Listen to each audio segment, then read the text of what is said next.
तो यू और स्तु ये धातुएं हैं, तो इनमें तो ह्रस्वकार है यू स्तु में, तो ह्रस्व। अब देखिए रीद और रीत में ये जो त लगा हुआ है, ये तह परह यस्मात् के अनुसार माने तो दीर्घ रीकार के साथ तो वैसे तपर करने की आवश्यकता भी नहीं है, क्योंकि तपर वहां किया जाता है ना जहां जो वर्ण अपने सवर्णियों का ग्रहण करा सकते हो और वहां पर जो है वो अतिव्याप्ति हो रही हो, हमें रोकना हो, वहां तपर किया जाता है। दीर्घ री तो अपने वर्ण सवर्णियों का ग्रहण करा ही नहीं सकता, क्योंकि दीर्घ री अण नहीं है, तो उसके लिए तो एक तरह से तपर की आवश्यकता भी नहीं है। ठीक है, फिर भी सामान्य रूप से तो दीर्घ री से तो वही अर्थ आना है, चाहे हम त पढ़ते चाहे ना पढ़ते। ठीक है ना, क्योंकि दीर्घ री अतत्काल सवर्णियों का ग्रहण करा ही नहीं सकता, तो दीर्घ री से तो वही अर्थ आना है कि दीर्घ री वर्णांत धातुएं उनसे अप प्रत्यय हो जाता है। अब आगे है उ, ठीक है, रीदो रप रीदोह अप, ऐसा है ना, उ का ओह सुनाई पड़ रहा है पंचमी में। तो अब ये यदि तादपि परह तपरह कहोगे तो ये रीत का जो त है वो किसको भी तपर कर रहा है, उवर्ण को भी, और उवर्ण को तपर कर दिया तो अब ह्रस्व उवर्णांत धातुएं ही ली जा सकेंगी अप प्रत्यय विधि में, है ना। ह्रस्व उवर्णांत धातुओं से ही केवल अप प्रत्यय हुआ करेगा, तो यवह स्तवह तो बनेंगे, यू से अप करके गुण, है ना, सार धातु कार धातु कयो हो, और फिर एचो यवह स्तवह तो बनेंगे आपके। लेकिन लू पू जो दीर्घ उवर्णांत धातुएं हैं वहां पे अप प्रत्यय नहीं हो पाएगा, ये जिज्ञासु ने दोष दिखा दिया। स्पष्ट है, यदि तादपि परस्तपरः रीदोरप इति हैव स्यात् यवः स्तवः लवः पव इत्यत्र न स्यात्, समाधाता कहते हैं नैष्यतकारः। ये जो रीदोरप का द आपको सुनाई पड़ रहा है ना, ये वास्तव में त है नहीं, ठीक है, ये त है ही नहीं, और ये यदि त नहीं है तो तपर की कोई बात ही नहीं आएगी। ठीक, तो जिज्ञासु कहते हैं कस्तर ही, दिख तो ये त ही रहा है, त को द हो जाता है ना, जलाम जश्वंते, तो हमें तो त ही दिख रहा है, आप बताओ आप इसको क्या मान रहे हो। जिज्ञासु ने कहा कस्तर ही, समाधाता कहता है दकार है, ये तो दकार है, ठीक है, ये त है ही नहीं, ये तो द ही है सीधे सीधे। जिज्ञासु कहता है कि द अधिक क्यों पढ़ दिया आचार्य ने, किम दकारे प्रयोजनम, दकार पढ़ने में प्रयोजन क्या है। तो समाधाता पूछता है कि आप हमें बता दो, अथा किम तकारे, तकार पढ़ने में क्या प्रयोजन है। तकार पढ़ने से तो आपके अनुसार हानि ही हो रही है ना, दोष ही आ रहा है, तकार पढ़ने में क्या प्रयोजन है, आप बता दो। री पे तो कोई फर्क पड़ नहीं रहा तकार पढ़ने से, है ना, तपर करें तो री पे तो कोई फर्क नहीं पड़ रहा, और ऊ पे फर्क पड़ेगा जो कि दोष रूप है, तो तकार पढ़ने में प्रयोजन क्या है, आप बताओ। समाधाता पूछ रहा है अथा किम तकारे, कोई प्रयोजन विशेष तो दिखाई नहीं पड़ रहा। यदि असंदेहार्थस तकार, यदि आप कहोगे कि ये जो तकार पढ़ा है ना असंदेह के लिए पढ़ा है, क्योंकि देखिए री दो रब कहने से अभी हमें पता चलता है री एक अलग है, ऊ एक अलग है, और यदि री और ऊ की संधि हो जाए तो, री और ऊ की संधि हो जाए तो क्या बनेगा, री और ऊ। इको यणचिका इक में कौन कौन आ गए, और आगे अचपरे है, तो यणादेश होने लगेगा, तो री को क्या हो जाएगा, र और आगे ऊ। तो फिर आपको समझ नहीं आएगा कि ये रू शब्दे धातु है कि ये री और ऊ है, ऐसे समस्या हो जाएगी ना। तो कह रहे हैं कि यदि असंदेहार्थस तकार है, यदि आप, समाधाता अपने आप ही कह रहा है जिज्ञासु को कि यदि आप कहोगे कि असंदेह के लिए तकार है तो दकारो भी, हम भी कहेंगे कि दकार भी असंदेह के लिए है। अथा मुख सुखार्थस तकार, उच्चारण ठीक से हो जाए, मुख सुखार्थ भी वर्णों का प्रयोग किया जाता है, इसके लिए यदि तकार है ऐसा कहोगे तो दकारोपि मुख सुखार्थ, दकार भी मुख सुखार्थ है। तो अंततः समाधाता ने क्या सिद्ध कर दिया कि ये दकार है, और दकार है तो तादपि परह तपरह की कोई संभावना ही नहीं है, तो जो आप दोष दिखा रहे हो लवह पवह में नहीं हो पाएगा, वो समस्या नहीं है, ठीक है। और वो समस्या नहीं है तो फिर आप पीछे जाइए जरा, तो वृद्धिरादेश और अदेंग गुण में हम तादपि परह तपरह मानेंगे, और उसके मानने से ही गुण आदेश और वृद्धि आदेश द्विमात्रिक ही हुआ करेंगे, ठीक है। माने तादपि पर तपरह के अनुसार एंग और ऐच जो हो रहे हैं वो द्विमात्रिक की ही द्विमात्रिक की ही क्या होगी, गुण और वृद्धि संज्ञा होगी, त्रिमात्रिक चतुर्मात्रिक की होगी ही नहीं। तो आप जो दोष दिखा रहे थे एकादेशे दीर्घ ग्रहणम, ये दोष नहीं रहा। अब वापस आइए, बात पूरी हो गई यहाँ तक, ये प्रकरण पूर्ण हो गया। तो अतपर पक्ष चल रहा था ना, तो अब अतपर पक्ष में दो ही इन्होंने दोष दिए थे कुल मिलाकर के जिज्ञासु ने, अतपर एचैघ्रस्वादेशे। ये हो गया कि अतपर पक्ष रखो या तपर पक्ष रखो, यदि आप अन्य वाक्यों का आश्रय कर रहे हैं, ऐचोश्चोत्तर भूयस्तात् सिद्धमेंगः सस्थानत्वाद आदि वाक्यों का आश्रय कर रहे हैं, तो फिर हमें दोनों ही पक्षों में एचैघ्रस्वादेशे बनाने की आवश्यकता नहीं है, ठीक है। और इन वाक्यों का आश्रय नहीं रखोगे तो फिर दोनों ही पक्षों में एचैघ्रस्वादेशे बनाने की आवश्यकता पड़ेगी। तो ये समान है, इसलिए इसको दोष रूप में या गुण रूप में उद्धृत नहीं किया जा सकता किसी एक पक्ष में। फिर दूसरा दोष अतपर पक्ष में क्या दिया था, एकादेशे दीर्घ ग्रहणम। तो कह रहे हैं कि वो करने की आवश्यक, अंततः क्या हुआ, पहले बहुत लंबी चौड़ी बात चली, लेकिन इसका समाधान क्या निकला है कि अपने आप से ही दीर्घ एकादेशे दीर्घ ग्रहणम, दीर्घ करने की आवश्यकता नहीं है। वृद्धि और गुण जो आप दिखा रहे हैं त्रिमात्रिक चतुर्मात्रिक होने लगेंगे, तो त्रिमात्रिक चतुर्मात्रिक की तो गुण या वृद्धि संज्ञा होती ही नहीं है। जब गुण वृद्धि संज्ञा होती ही नहीं है तो कैसे आप जो है वो प्राप्ति ही कैसे दिखा रहे हैं, और प्राप्ति नहीं है तो हटाने के लिए हमें कोई उद्योग करने की भी आवश्यकता नहीं है, कोई उद्यम करने की आवश्यकता नहीं है। और ये कैसे पता चलता है कि त्रिमात्रिक चतुर्मात्रिक की वृद्धि संज्ञा या गुण संज्ञा होती ही नहीं है, तो फिर वो तपरकरण सामर्थ्य से। तो क्या रहा, अतपर पक्ष में कोई दोष नहीं है और तपर पक्ष में तो दोष है जो दिखाए थे प्रथम तीन। तो इसलिए निर्णित हो गया कि ए ओंग ऐ औच जैसे पढ़े हुए हैं बिना तपर वाले वैसे ही रहने देने चाहिए, ठीक है। यदि हम तपर करेंगे तो दोष ही आएगा। संध्यक्षरेषु तपरोपदेशश्चेत तपरोच्चारणम प्लुत्यादिष्वज्विधि प्लुत संज्ञा च, ये दोष ही रहेंगे, इसलिए अतपर पक्ष ही उपयुक्त है, ठीक है। अब आगे एक नया विचार है, देखिए इस पे भी अच्छी चर्चा करेंगे। इदम विचार्यते, जिज्ञासु कह रहा है, यह एते वर्णेषु वर्णैक देशा वर्णांतर समानाकृतयः एतेषां अवयव ग्रहणेन ग्रहणं स्याद् वा न वा इति। काशिका में भी ये थोड़े से 2-3 वाक्यों में चर्चा आई है मूल काशिका में, और टीकाकारों ने तो अच्छी लंबी विस्तृत टीकाएं यहाँ पर प्रस्तुत की हैं इस संदर्भ में।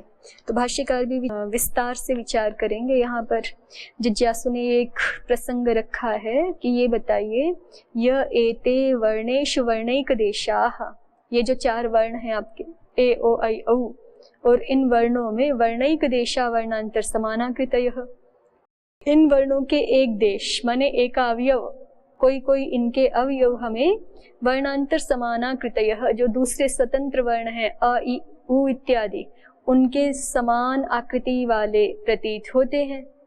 प्रतीत क्या होते हैं, वो तो कह रहे हैं यह एते वर्णेषु वर्णैक देशा वर्णांतर समानाकृतयः, वर्णेषु इन वर्णों में, ये एते वर्णैक देशा, जो ये वर्णैक देश हैं। कैसे वर्णैक देश, वर्णांतर समानाकृतयः, जो दूसरे स्वतंत्र वर्णों के साथ मानो समान आकृति वाले ही हैं।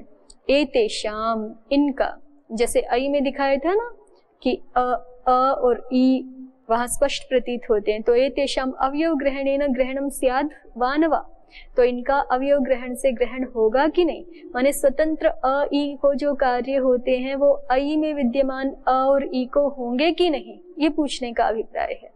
इसी तरह से जहाँ पर भी ये अलग देखेंगे ए ओ औ में, वहाँ पे स्वतंत्र वर्ण को जो कार्य होते हैं अ ई उ को, वो कार्य इन 4 वर्णों में विद्यमान अवयवों को होंगे कि नहीं। अरूप प्रतीत होने वाला जो अवयव है, ई रूप उ रूप प्रतीत होने वाला जो अवयव है, उसको होगा कि नहीं। समाधाता कहते हैं कुतः पुनरियम विचारणा, ये विचार आपने कहाँ से शुरू कर दिया, क्यों शुरू किया।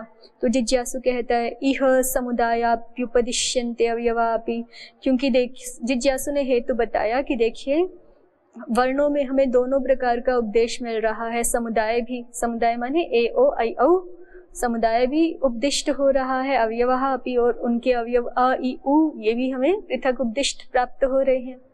तो इसलिए और बात ये है कि अभ्यंतरश्च समुदाये अवयवः, समुदाय में अवयव अभ्यंतरभूत होता है, समुदाय में अवयव अंतर्गत होता है ना, समुदाय में अवयव रहता ही है। तद यथा वृक्ष प्रचलन सह अवयवैः प्रचलति, जैसे मान लो कोई वृक्ष हिले आंधी आदि में, या कोई उसको पकड़ करके हिलाए तो फिर अपने सारे अवयवों सहित हिलता है। ठीक है, क्यों हिलता है? क्योंकि अवयव उसके अंतर्गत होते हैं।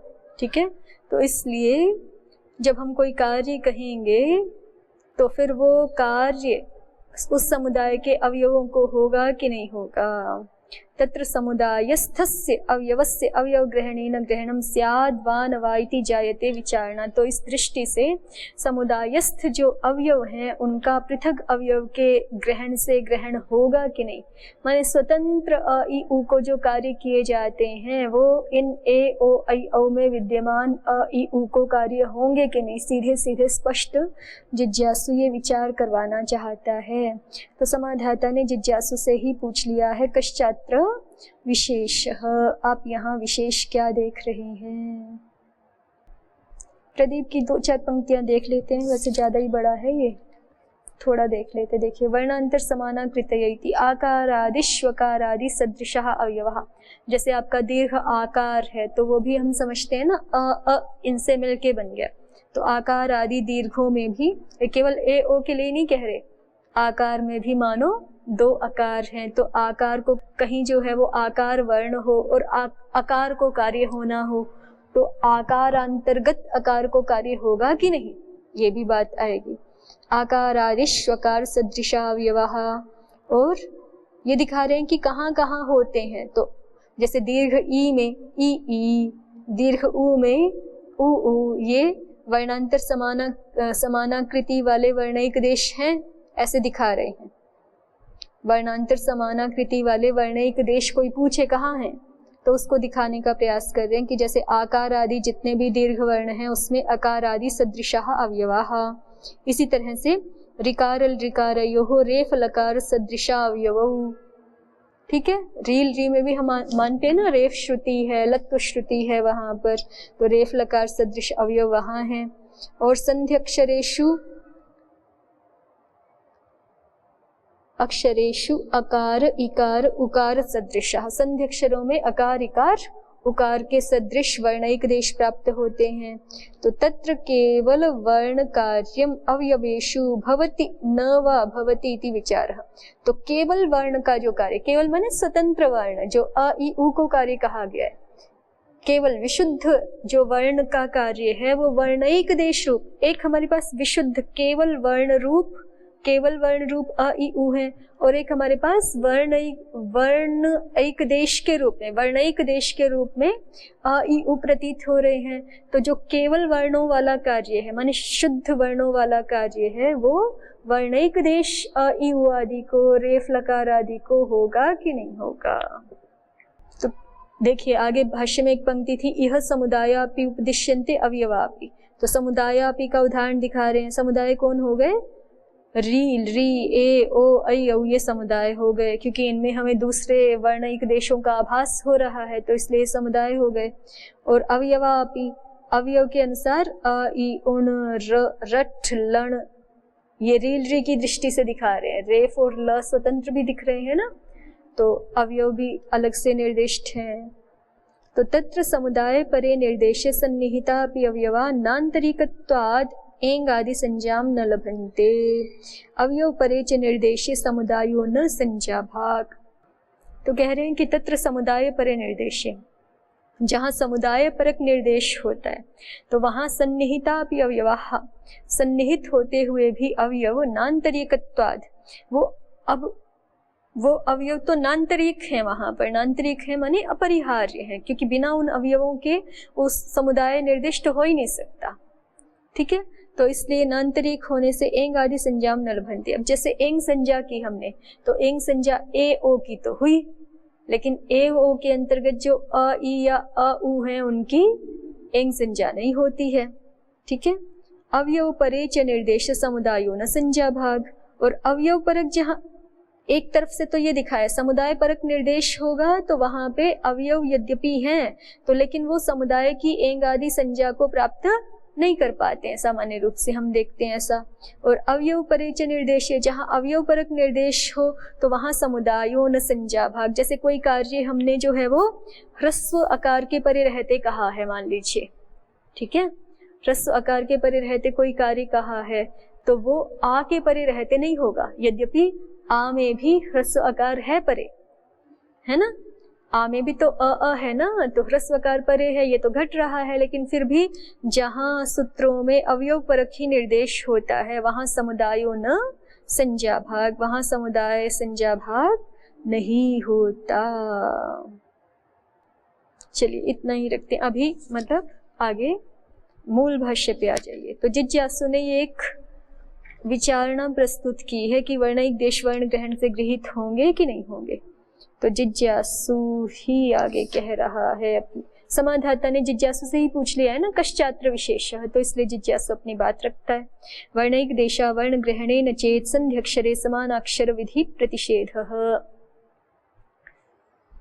यदि वर्णिक देश वर्ण ग्रहण से गृहीत हो जाएं, ठीक है, पहले ये पक्ष लेकर के चला जिज्ञासु, वर्णिक देश वर्ण ग्रहण से यदि गृहीत हो जाए तो संध्यक्षरे समानाक्षर विप्रतिषेध, तो फिर आपको संध्यक्षरों में समानाक्षर का भी प्रतिषेध करना होगा। दृष्टांत देखिए, वर्णिक देशा वर्ण ग्रहणेन चेत संध्यक्षरे समानाक्षराश्रयो विधि प्राप्नोति, समानाक्षराश्रयो विधि प्राप्नोति सप्रतिषेध्यः। समानाक्षराश्रय वाली विधि प्राप्त होगी, उसका प्रतिषेध करना पड़ेगा। कहाँ? अग्ने इंद्रम वायो उदकम। अग्ने इंद्रम में क्या पा रहा है? अग्ने इंद्रम में अभी हमारी सामान्य दृष्टि से देखें तो एचो यवायावह पाता है, वायो उदकम में भी है ना एचो यवायावह। एच से उत्तर एच के परे रहते पूर्व एच के स्थान में अवादि आदेश अय अव आदि आदेश हो जाते हैं, ठीक है, अयादि आदेश। लेकिन अब कह रहे हैं कि यदि वर्णिक देश वर्ण ग्रहण से गृहीत होते हैं तो अग्ने में अ ई ऐसा था, ठीक है, तो ई, अग्नि का ई और इंद्रम का ई बिल्कुल आमने सामने है, तो फिर क्या होना चाहिए? अकह सवर्णे दीर्घ। ऐसे ही वायु उदकम में वायु के ओ में अ उ है ना, और आगे उदकम का उ प्राप्त हो गया उनको, तो दोनों की मित्रता हो गया, अकह सवर्णे दीर्घ हो जाना चाहिए, जबकि ये इष्ट नहीं है। इष्ट तो है एचो यवायावह कार्य हो जाए, ठीक। तो इसलिए जिज्ञासु कह रहा है कि यदि वर्णिक देश वर्ण ग्रहण से गृहीत हो गए तो संध्यक्षरों में समानाक्षराश्रय विधि आएगी। समानाक्षर के आश्रय से होने वाली विधि है ना ये, अ जब सामने होते हैं, ई आमने सामने होते हैं, उ समान अक्षराश्रय विधि है, ये सवर्ण अच परे होना चाहिए अक से उत्तर। तो इसलिए यहाँ पर अकह सवर्णे दीर्घ ये अनिष्ट विधि प्राप्त होगी, उसका प्रतिषेध करना पड़ेगा। अब यहाँ समान अक्षर, वैसे तो मैंने अ ई दिखा दिए, लेकिन समान अक्षर पूर्वाचार्यों की संज्ञा, उसको प्रदीपकार स्पष्ट कर रहे हैं। समान अक्षर माने क्या है? समान शब्देन पूर्वाचार्य निर्देशाद अको अभिधीयन्ते दश समाना इति वचनात् तेन समान कार्यम प्राप्नोति इति। समान शब्द से यहाँ पूर्वाचार्यों के निर्देश से अक वर्णों को लिया जाता है, अक संज्ञक जो वर्ण है उनको लिया जाता है, ठीक है। पूर्वाचार्यों के वचनों में ही हमें एक वचन प्राप्त होता है, दश समानः, समान संज्ञक वर्ण 10 हैं, ठीक है। अब आप कहो कि अक में तो 5 ही आए, अ ई उ रील री, तो 10 कौन से लिए जाते हैं? तो उद्योतकार दिखा रहे हैं कि इनके दीर्घ भी लिए जाते हैं, अ आ ई उ री री रील री। अब कोई कहे री के तो दीर्घ होते ही नहीं, तो महर्षि पाणिनि जी के अनुसार नहीं होता, अन्य वैयाकरणों के अनुसार होता होगा, तभी तो गिन रहे हैं, ठीक है। दश समाना इति पूर्व व्याकरण वचनात्, ये 10 समान संज्ञक वर्ण है पूर्वाचार्यों के वचन के अनुसार, ठीक। तो समान अक्षर विप्रतिषेध का अर्थ हो गया समान अक्षर माने अर्थात इन 10 अक्षरों के आश्रय से जो विधि प्राप्त होती है वो प्रतिषिद्ध होनी चाहिए, उसको प्रतिषेध किया जाना चाहिए। तेन समान कार्यम प्राप्नोति। समान कार्यम का अर्थ द्योतकार ने किया है अग रूप समान अक्षर कार्यम। अक रूप समान अक्षर कार्य प्राप्त हो रहा है, माने इन 10 में से कोई ना कोई कार्य प्राप्त हो रहा है। अग्नि इंद्रम में दीर्घ ईकार प्राप्त हो रहा है ना, वो समान संज्ञा है उसकी भी। वायोदकम में भी माने उसी के आश्रय से प्राप्त हो रहा है, ई के ही आश्रय से प्राप्त हो रहा है, और समान संज्ञक ही कार्य भी प्राप्त हो रहा है। स्पष्ट हो गई आपको बात? समान शब्द पूर्वाचार्यों के निर्देश से समान शब्द से क्या लिए जाते हैं? अक। और पूर्वाचार्यों का वचन क्या है? दश समान। समान संज्ञक वर्ण 10 हैं, तो अक 5 है, उन्हीं का दीर्घ रूप भी मिला लें तो 10 हो जाते हैं। ये 10 समान संज्ञक वर्ण है पूर्वाचार्यों के अनुसार। ठीक है, तो समान अक्षरों के आश्रय से विधि प्राप्त हो रही है और समान रूप समान संज्ञक ही कार्य भी प्राप्त हो रहा है यहाँ पर, ऐसा है, उसको प्रतिषेध करना चाहिए। आगे देखिए, जिज्ञासु एक दोष दिखा दिया, दूसरा दोष जिज्ञासु दिखा रहा है दीर्घे ह्रस्व विधि प्रतिषेधः। दीर्घे ह्रस्वाश्रयो विधि प्राप्नोति स प्रतिषेध्यः। और जहाँ दीर्घ वर्ण होंगे ना, क्योंकि वो दीर्घ समुदाय रूप है, अभी दिखा के आए थे, जैसे आ में अ 2 ह्रस्व भी हैं, तो जहाँ जहाँ भी दीर्घ होगा वहाँ उसमें जो ह्रस्व वर्णों की विद्यमानता है, यदि वर्णिक देश वर्ण ग्रहण से गृहीत होते हैं तो वहाँ पे ह्रस्वाश्रय विधि भी प्राप्त होगी जो कि अनिष्ट रहेगी, उसका आपको प्रतिषेध करना होगा। दीर्घे ह्रस्व विधि प्रतिषेधः। दीर्घे ह्रस्वाक्षराश्रयो विधि प्राप्नोति सब प्रतिषेध्यः। दृष्टांत दे रहे हैं आलूय प्रलूय। ठीक है, आलूय प्रलूय ह्रस्वस्य पिति कृति तुक भवति इति तुक प्राप्नोति। ह्रस्वस्य पिति कृति तुक अर्थ क्या है? ह्रस्व को तुक आगम पितकृत के परे रहते, पितकृत के परे रहते। तो आलूय में त्वा के स्थान पे ल्यप हुआ है ना, समास से नए पूर्वे तो ल्यप समास हुआ है, त्वा के स्थान पे ल्यप हुआ है तो त्वाकृत संज्ञक है ही, ल्यप पित हो गया। और आलूय में ये देख रहे हैं कि लू में ह्रस्व उकार भी है।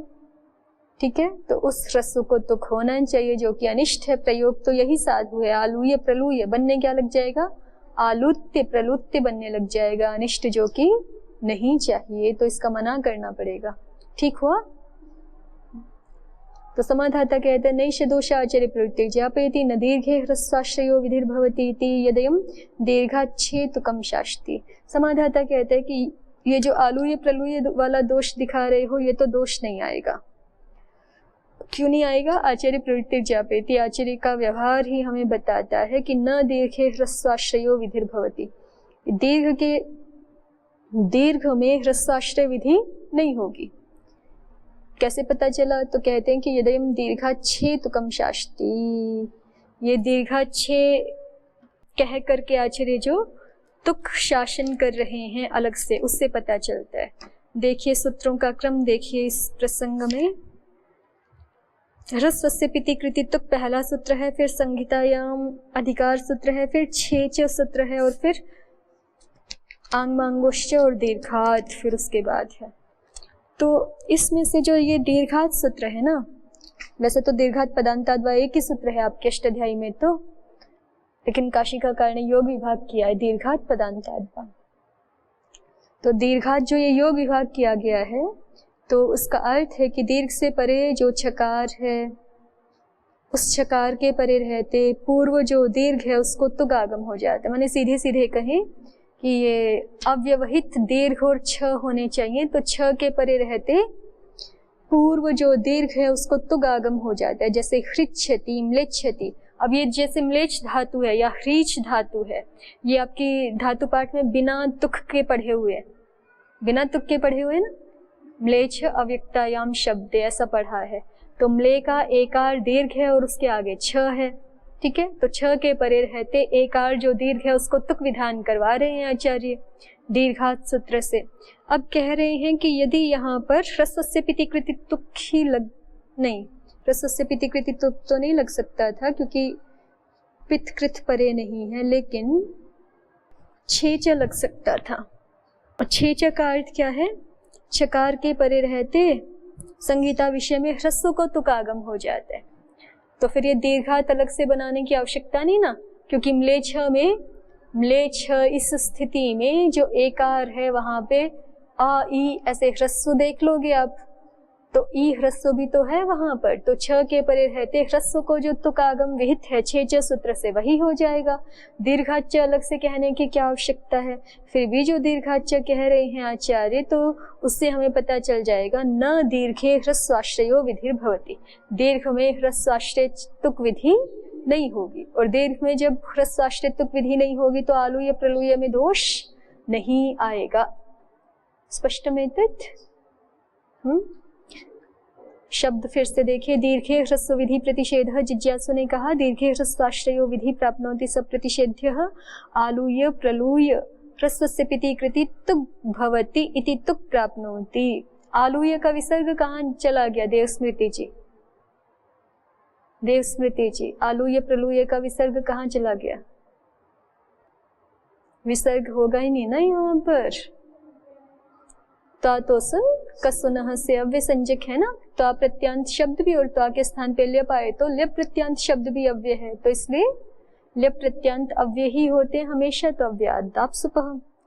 चलिए, तो जिज्ञासु ने कहा आलूय प्रलूय में तुक पाएगा, ह्रस्व के निमित्त से समाधाता ने समाधान कर दिया। नैष दोषः आचार्य प्रवृत्तिर्ज्ञापयति न दीर्घे ह्रस्वाश्रयो विधिर्भवति इति यदयं दीर्घाच्छेतुकं शास्ति।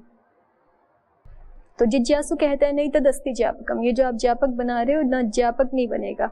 अस्ति ही अन्य देतस्य वचने प्रयोजनम, क्योंकि ये जो कहा गया है उस वचन में दूसरा प्रयोजन है। दीर्घात जो कहा है ना उसके बनाने में और दूसरा प्रयोजन है। क्या है? थोड़ा लंबा चलेगा, इसको हम आगे देखेंगे। ओम शांति शांति शांति। ओम श्री परमात्मने नमः। ओम श्री गुरुभ्यो नमः। ओम सर्वेभ्यो